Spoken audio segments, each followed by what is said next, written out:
Hello students, welcome to Biotics and today we will continue chapter cell and its part second and the next topic is types of cell. Okay जैसा कि आप देख रहे हैं कि मैंने यहाँ पे आपको टाइप्स ऑफ सेल्स बना रखे हैं और मैंने डायग्राम्स के बेसिस पे आपको बहुत ही इजी मेथड से समझाने वाली हूँ टाइप्स है। ठीक है, जिन्होंने भी सेल पार्ट 1 नहीं देखा है वो चैनल पे जाके देख सकते हैं या आप चैनल को सब्सक्राइब भी कर सकते हैं जिससे आपको न्यूली अपडेट मिलती रहेंगे। Start our next topic, that is types of cell. There are two kinds of cell, that is prokaryotes and eukaryote. जैसा कि मैंने यहाँ पे मेंशन कर रखा है कि that is prokaryotic cells and eukaryotic cells. मैंने आपको बताया था कि जो eukaryotes होते हैं उसको आप खुद से कोरिलेट करिए. These kinds of cell which can see with our naked eyes are these eukaryotics, and these kinds of cell we can't be able to see with our naked eye, then we can say it's a prokaryotic cell. Okay जो prokaryotic cell होते हैं उनको हमको देखने के लिए किसी glass की या किसी माइक्रोस्कोप की जरूरत पड़ती है, जबकि जो यूकैरियोटिक सेल होते हैं वो हम अपनी नेकेड आई से देख सकते हैं। ठीक है, cells are two types, that is prokaryotic and eukaryotic. ठीक है, eukaryotic are further divided into two parts like plant cell and animal cell. ठीक है, plant cell and animal cell. ठीक है, जैसा कि आप देख रहे हैं कि यहाँ पे मैंने plant cell बना रखा है और यहाँ पे ये था आपका animal cell. ठीक है, this is the plant cell and this is the animal cell. And prokaryote, these kind of cells are known as prokaryote, like bacteria cells and viral, all these kinds of cells are known as prokaryote, which can be seen with the help of microscope, and we can't be able to see with our naked eyes. Okay, तो ये हो गए आपके prokaryote. तो मैंने क्या बताया कि प्रोकैरियोटिक और यूकैरियोटिक दो तरह के सेल्स होते हैं। यूकैरियोटिक में आते हैं आपके प्लांट सेल और एनिमल सेल, और प्रोकैरियोटिक सेल्स में आपके आ जाएंगे बैक्टीरिया, वायरसेस,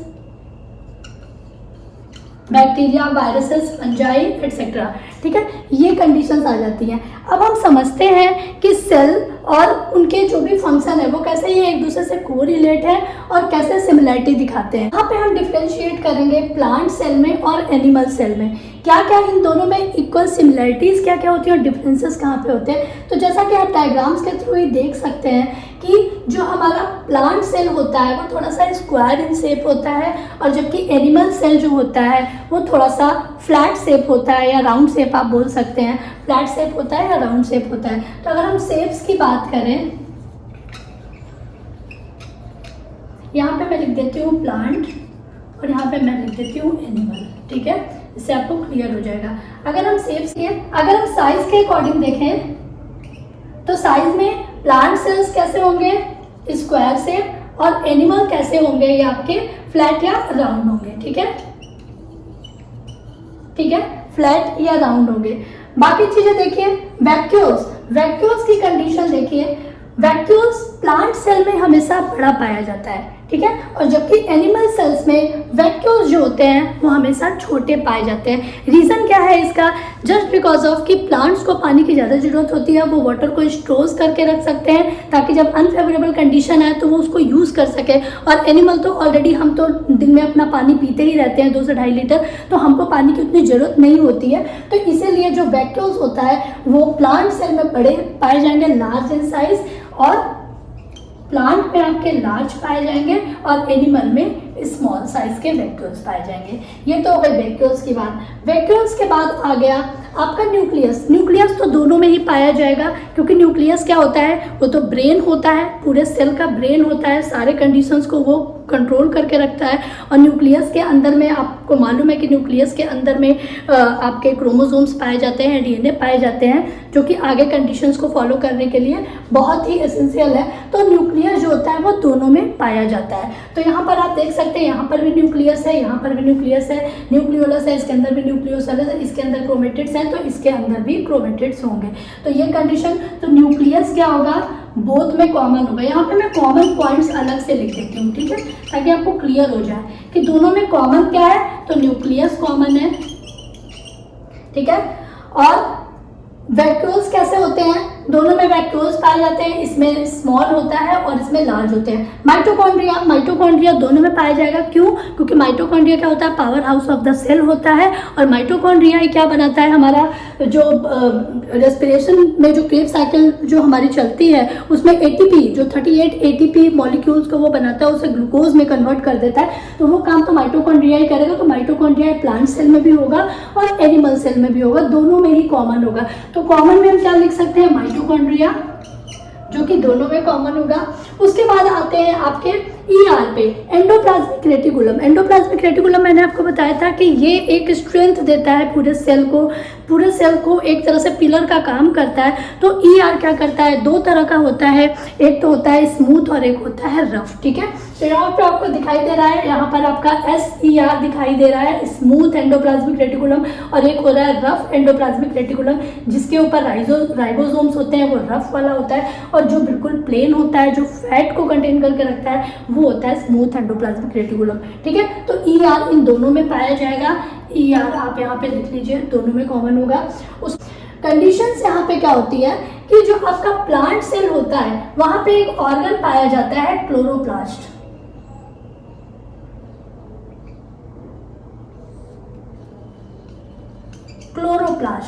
प्लांट सेल में हमेशा क्लोरोप्लास्ट पाया जाएगा, जिनको हम प्लास्टिड्स भी बोलते हैं। मैं आगे अभी आपको डिस्कस कर दूंगी इसको, जिसको हम प्लास्टिड्स भी बोलते हैं। और एनिमल सेल्स में क्लोरोप्लास्ट जो होते हैं वो नहीं पाए जाते, क्योंकि बिकॉज वहाँ पे RBC और WBC पाए जाते हैं, क्लोरोप्लास्ट वहाँ पे नहीं पाए जाते, ठीक है। तो यहाँ पे आप क्लोरोप्लास्ट जो होगा ये एनिमल सेल में एब्सेंट होगा और प्लांट सेल में प्रेजेंट होगा। सेल मेम्ब्रेन दोनों में पाई जाती है, तो यहाँ पे सेल मेम्ब्रेन दोनों को ही एक ऑर्गेनल्स को कवर करने के लिए एक मेम्ब्रेन चाहिए, तो दोनों में ही कॉमन है। सेल मेम्ब्रेन इसमें भी पाई जाती है, इसमें भी पाई जाती है। Cell wall only present in plant cell, ठीक है, not in animal cell, because और जो एनिमल्स होते हैं वो अपने फर के थ्रू, अपने हेयर्स के थ्रू उसको प्रोटेक्ट कर लेते हैं, बट प्लांट्स के अंदर ब्रैक्ट्स होते हैं जो सेल वॉल कहलाती है, जो नॉन लिविंग होते हैं। तो प्लांट्स में सेल वॉल होगी जो सेलुलोज की बनी होती है, जबकि एनिमल सेल में सेल वॉल नहीं पाई जाती है, केवल प्लाज्मा मेम्ब्रेन ही पाई जाएगी। ओके, सेल मेम्ब्रेन जिसको हम बोल सकते हैं। Centrosome are common in both plant and animal cell just because of the function of centrosome is the cell division में वो काम करता है सेंट्रोसोम, और इसीलिए अब सेल डिवीजन तो प्लांट में भी होगा और एनिमल में भी होगा। तो यहाँ पे सेंट्रोसोम जो है वो दोनों में आपके कॉमन है, ठीक है। तो यहाँ पे सेंट्रोसोम आपका कॉमन आ जाएगा, सेंट्रोसोम दोनों में कॉमन हो गया, ठीक है। बाकी आपका आ गया राइबोसोम्स क्या करता है, प्रोटीन को सिंथेसाइज करता है, और दोनों को ही प्रोटीन चाहिए, चाहे वो प्लांट हो चाहे वो एनिमल हो, दोनों को ही प्रोटीन्स की बहुत ज़रूरत होती है, बिकॉज ऑफ क्योंकि प्लांट भी ग्रोथ करते हैं, एनिमल भी ग्रोथ करते हैं, और राइबोसोम्स का फंक्शन ही होता है प्रोटीन को सिंथेसाइज करना। बस यहाँ पे साइज का ध्यान रखेंगे, मैंने आपको बोला था कि राइबोसोम दो साइज में होते हैं, एक 70S होता है और एक 80S होता है। 80S जो होता है वो बड़ा होता है, जो नॉर्मली प्लांट सेल्स में पाया जाता है, और 70S जो होता है वो छोटा होता है, जो नॉर्मली आपका प्रोकैरियोटिक में पाया जाएगा। अभी मैं प्रोकैरियोटिक का भी आपको क्लियर कर दूंगी। अभी हम प्लांट और एनिमल सेल के बारे में पढ़ रहे हैं, ठीक है। तो ये तो कंडीशंस हो गई प्लांट्स और एनिमल्स। गोल्जी बॉडीज क्या करता है, ट्रांसपोर्ट करता है। मैंने आपको बोला था एनर्जी का, जहाँ पे ज़्यादा जरूरत होती है उसको एनर्जी वो प्रोवाइड कराता है। तो गोल्जी बॉडीज यहाँ पे प्लांट सेल में भी पाया जाएगा और एनिमल सेल में भी पाया जाएगा, ठीक है। अब यहाँ पे एक स्ट्रक्चर आता है जो आपका केवल प्लांट सेल में पाया जाता है और एनिमल सेल में नहीं पाया जाता है। वो कौन सा स्ट्रक्चर है, आइए उसको देख लेते हैं, और वो बहुत इंपॉर्टेंट है। शॉर्ट आंसर में आपसे पूछा जाएगा, 2 मार्कर में, 3 मार्कर में आपसे पूछ सकते हैं with diagram is mention in your NCERT book. तो आप एनसीईआरटी बुक से अपनी डायग्राम्स को ले सकते हैं, और बाकी जो कंडीशंस है वो मैं आपको यहाँ पे समझा दे रही हूँ। देखिए, मैंने आपको बोला कि जो प्लांट सेल होता है उसके अंदर में क्लोरोप्लास्ट पाया जाता है, जस्ट बिकॉज ऑफ क्लोरोप्लास्ट को हम प्लास्टिड्स भी बोलते हैं। प्लास्टिड्स, क्वेश्चंस आता है what is plastids and how many types of plastids, ठीक है, इसके काइंड्स पूछते हैं। तो प्लास्टिड्स जो होते हैं यहाँ पे 3 टाइप्स के होते हैं, क्लोरोप्लास्ट, ठीक है, क्रोमोप्लास्ट एंड ल्यूकोप्लास्ट, ठीक है। अब इन तीनों के फंक्शन जो होते हैं वो क्या होते हैं मैं बता देती हूँ। क्लोरोप्लास्ट क्या होता है? क्लोरोप्लास्ट जब क्रोमोप्लास्ट में क्लोरोप्लास्ट एक तरह से क्लोरोफिल क्या होता है? क्लोरोफिल की वजह से हमको मालूम है, हम 6th-7th 8th से पढ़ते आ रहे हैं कि क्लोरोफिल जो होता है वो प्लांट्स जो होते हैं वो अपना जो फोटोसिंथेसिस के रिएक्शन करते हैं वो जस्ट बिकॉज ऑफ क्लोरोफिल, क्योंकि उनकी पत्तियों में क्लोरोफिल प्रेजेंट होता है और वो फोटोसिंथेसिस के रिएक्शन कर देती है with the help of sun rays, ठीक है, जो सोलर एनर्जी की हेल्प से अपना फोटोसिंथेसिस करती है क्लोरोप्लास्ट। तो ठीक है, क्लोरोफिल। और क्लोरोफिल क्या होता है? Chlorophyll it's a pigment of chromoplast. Chrome का मतलब होता है कलर्स, ठीक है, क्रोम्स का मतलब होता है कलर्स, एक तरह से पिगमेंटेशन। जो क्लोरोप्लास्ट होता है वो कन्वर्ट होता है जब क्रोमोप्लास्ट में, ठीक है। क्रोमोप्लास्ट के अंदर क्रोमेटोफोर्स पाए जाते हैं। क्या पाए जाते हैं क्रोमोप्लास्ट के अंदर में? क्रोमेटोफोर्स, ठीक है। Chromatophores are the colour pigments. ये क्या करते हैं? कलर प्रोवाइड करते हैं, चाहे वो प्लांट्स में लीव्स हो या फिर फ्रूट्स हो। फ्रूट्स का जो भी कलर होता है, चाहे वो रेड कलर के हो, येलो कलर के हो, पत्तियां कभी कभी आप देखते हो येलो होती हैं, रेड होती हैं, ग्रीन होती है, तो ग्रीन कलर तो क्लोरोफिल की वजह से हो गया। बाकी जो कलर होते हैं वो किसकी वजह से होते हैं? तो क्लोरोफिल ग्रीन कलर को प्रोवाइड कराएगा, ठीक है। ज़िंथोफिल येलो कलर को प्रोवाइड कराता है। जितने भी फ्रूट्स येलो कलर के होते हैं उसमें ज़िंथोफिल पाया जाता है, इसलिए वो येलो कलर के होते हैं, ठीक है। उसके बाद में आपका कैरोटीन्स भी इसमें पाए जाते हैं। कैरोटीन्स क्या होते हैं? कैरेट का कलर आपका, कैरेट में कैरोटीन्स की वजह से कैरेट का कलर जो होता है वो रेड कलर का पाया जाता है। उसी तरह से यहाँ पे जो कंडीशंस होती हैं कि क्लोरोप्लास्ट क्या करता है, एक तरह से पिगमेंट होता है वो क्रोमोप्लास्ट में कन्वर्ट हो जाता है और पिगमेंटेशन का काम करता है, ठीक है। तो यहाँ तो हो गया क्लोरोप्लास्ट। इसका जो मेन फंक्शन होता है क्लोरोप्लास्ट का वो क्या होता है वो आप देख लीजिए। The main function of chloroplast is production of food,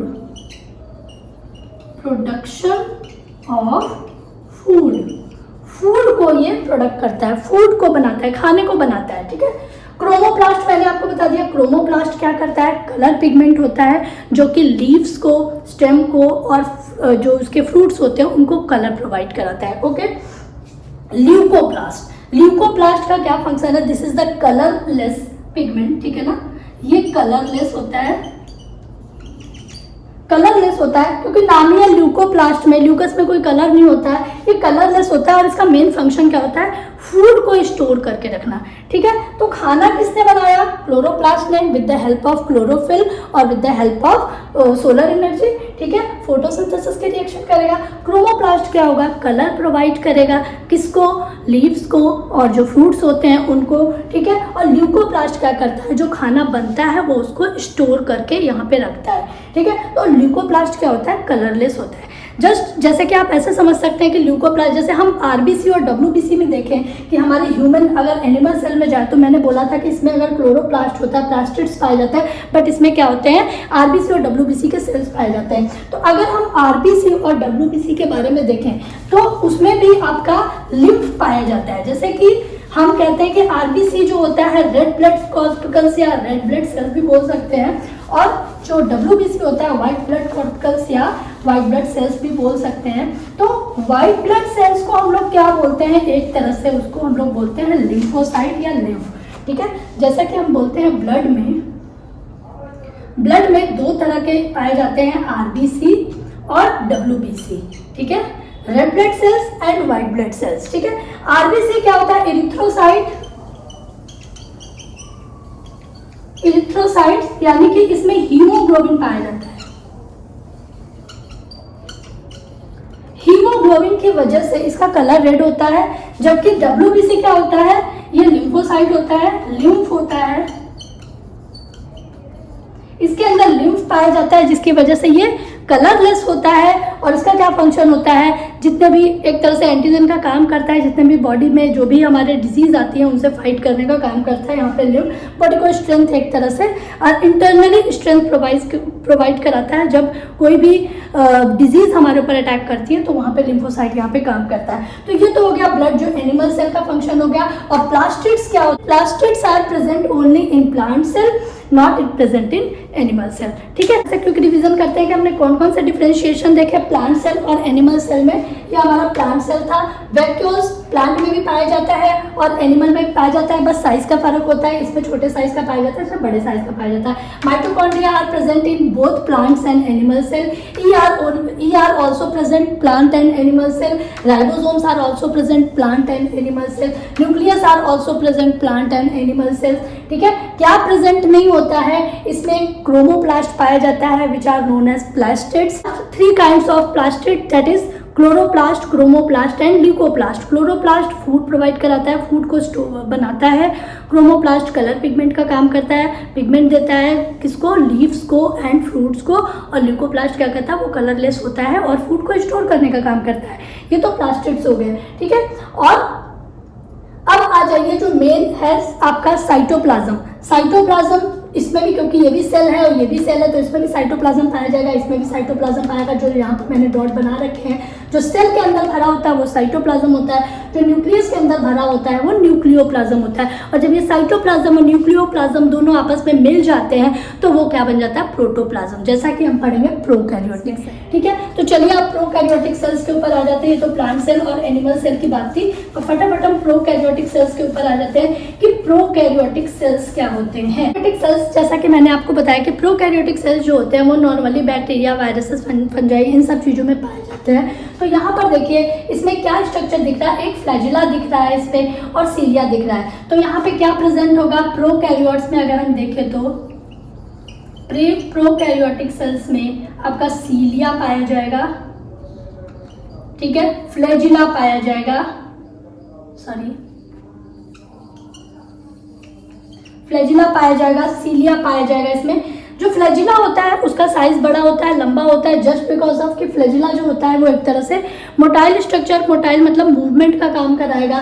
सीलिया जो होते हैं वो बिल्कुल एनिमल सेल में, तो एनिमल सेल में भी सीलिया और फ्लैजिला पाए जाएंगे। वहाँ पर एक चीज़ आप जरूर नोट डाउन कर लीजिएगा, एनिमल सेल में भी सीलिया और फ्लैजिला पाए जाएंगे। अगर हम एनिमल सेल और प्रोकैरियोटिक सेल्स की बात करें और सिमिलरिटी देखें तो एनिमल सेल में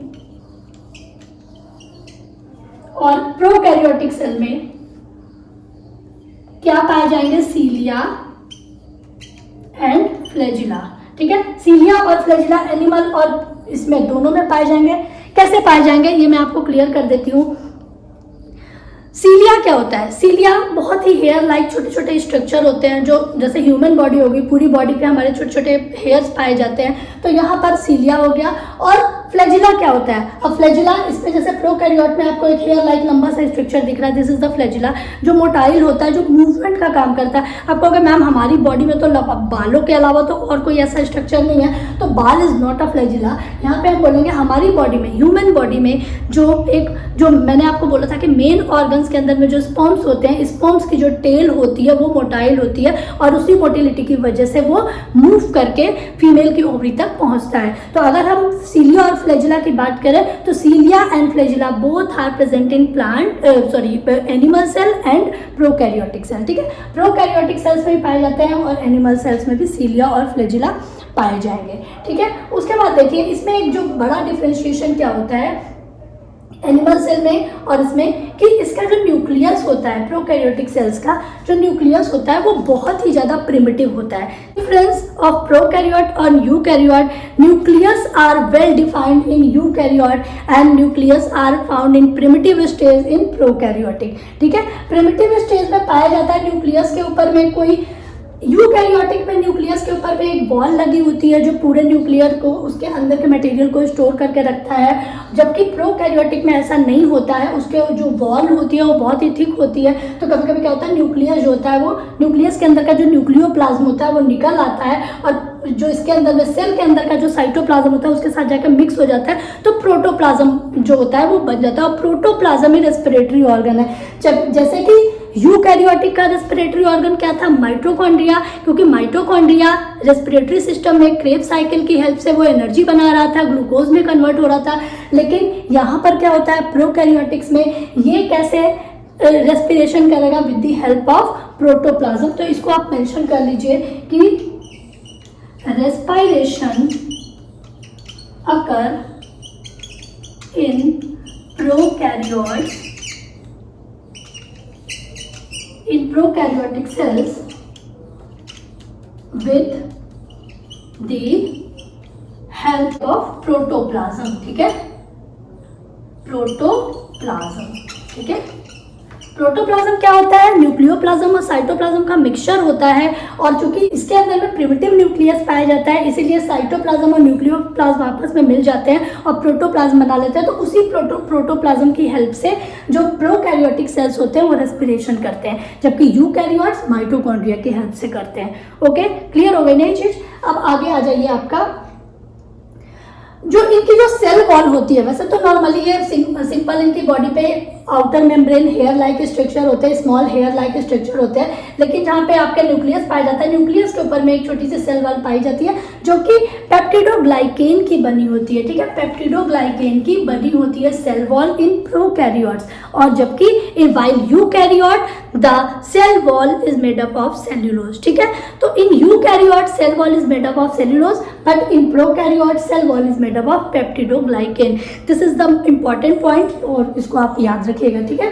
तो ये तो हो गया प्रोकैरियोटिक, यूकैरियोटिक। फ्लैजिला हो गया आपका, फ्लैजिला इसमें पाया जाता है और एनिमल सेल में भी फ्लैजिला पाए जाते हैं।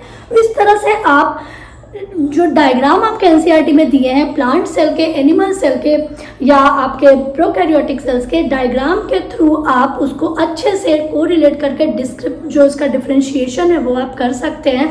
तो बहुत इजी है डिफरेंशिएट करना, और हमेशा पूछा जाता है, बहुत इंपॉर्टेंट क्वेश्चन है, कॉमन क्वेश्चन भी है, हमेशा पूछा जाता है। और पूछने का जो अब तरीका है वो थोड़ा सा चेंज किया है एनसीईआरटी ने, कि आपको सीधे ये नहीं देगा कि आप डिफरेंशिएशन लिखिए, वो आपको 20 से उठा के दे देगा कि इस पे ये पाया जाता है, इसमें कौन सा स्ट्रक्चर पाया जाता है, इसकी जगह इसमें कौन सा स्ट्रक्चर पाया जाता है। तो आपको एक बार डायग्रामेटिक स्ट्रक्चर को अच्छे से फॉलो करना होगा और उसे स्टडी भी करना होगा। क्रोमोसोम्स के बारे में मैं आपको बताते हैं, वो डीएनए के अंदर में पाए जाते हैं। मैंने आपको बोला था कि जो न्यूक्लियस होता है हमारा, मैं यहाँ पे आपको अलग से स्ट्रक्चर बना के न्यूक्लियस का दिखा दे रही हूँ। न्यूक्लियस जो होता है वो डबल लेयर्ड इस तरह से स्ट्रक्चर होता है। आपके एनसीईआरटी में बहुत अच्छा सा स्ट्रक्चर बना हुआ है, आप उसको जरूर फॉलो कर लीजिएगा एनसीईआरटी के स्ट्रक्चर को। एनसीईआरटी के जितने भी डायग्राम है बहुत ही सुंदर बने हुए हैं और बहुत ही अच्छे और डिस्क्रिप्टिव डायग्राम बने हुए हैं, तो उनको आप जरूर उठाइएगा। ये न्यूक्लियस है, इसके अंदर में ये न्यूक्लियस होता है और इसमें ये जो होते हैं thread like structure, these are known as chromosomes. अगर हम इसमें से एक क्रोमोसोम को बाहर निकालें और माइक्रोस्कोप से देखें तो ये आपको कैसा दिखाई देगा? Just like as